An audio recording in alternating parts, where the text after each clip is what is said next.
Welcome to Guitar Talk with Brian. Today we're going to restore a brand new guitar.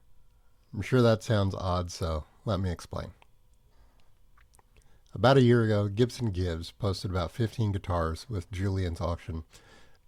I bid on a few and got lucky with the Gibson Custom Shop 1960 Les Paul Reissue signed by Jason Isbell. The reissues are meant to recreate the specific period guitar. The default for the reissue is Vintage Original Sheen, or VOS. Sweetwater has a great little graphic to show the differences between the custom shop finishes. VOS is the standard with lightly aged parts for authentic vintage patina and buff matte finish. That, in summary, means Gibson is trying to offer a closet find experience. The throwback guitar has a buff matte finish, so it looks a little played, and the pickup covers and bridge are tarnished already, and the screws show a tiny bit of rust. All these give the appearance of buying one of the most sought-after guitars without making a small house payment on them.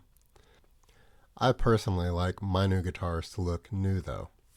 So I'm going to do a small restoration along with a small personalization to make this guitar my own. I have some Kluson locking tuners. There were two versions. If you go to buy a pair, have a look at the text. One is made for older style guitars, one is for newer guitars.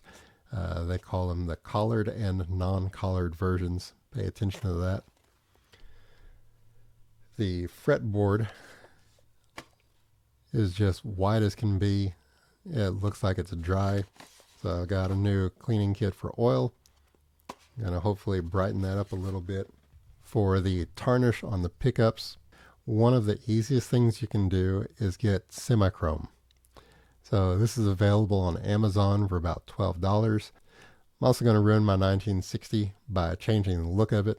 The 1960 is famous for having the chrome knobs, and I'm going to change those out for some top hat knobs.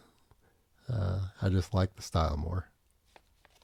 The strings seem a little old to me. I think they're designed to be that way. They didn't include any packaging or notice on what kind of strings they have, but I believe these are the Gibson electric guitar strings for vintage reissue. They advertise on the pack it's a historic area specs with pure nickel. Again, they just don't feel good to me, so I'll also be updating the strings. My favorite is Elixir, the NanoWeb 10 to 46.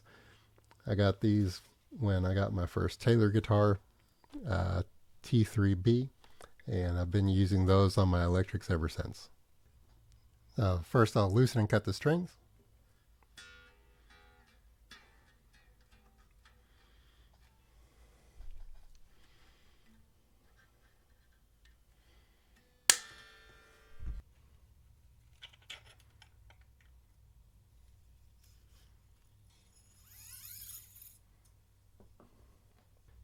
Next I'll show you how to clean the tarnish on your parts. So this piece has signs of wear.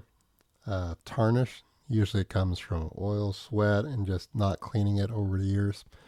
And we're going to use a little bit of semi-chrome to do about half of it so I can show you a photo before and after. Take your semi-chrome,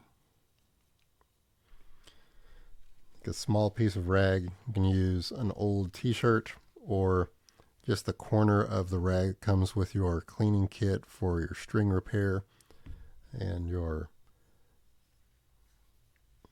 lemon oil for the fretboard.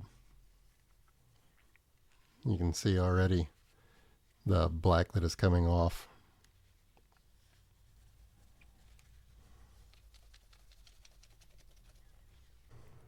And while not quite as shiny as chrome overall, here's a difference. So it looks almost like a new one. Next up are the knobs.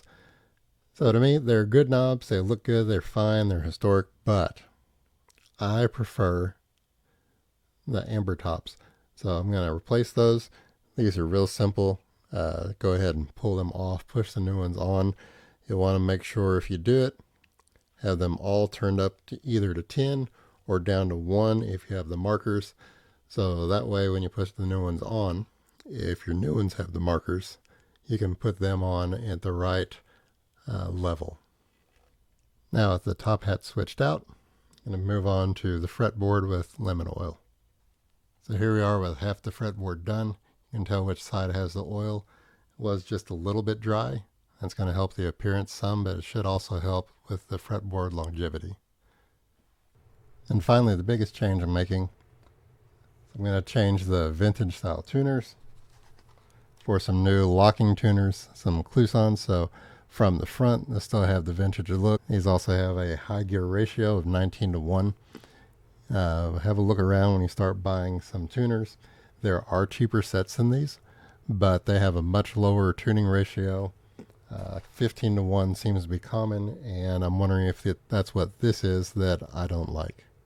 I'll close with some before and after photos. These have been a few very simple changes you can do at home. Don't worry about what anyone on the internet may say about your guitar. Make it your own and enjoy. This has been Guitar Talk with Brian, and I'll see you next time.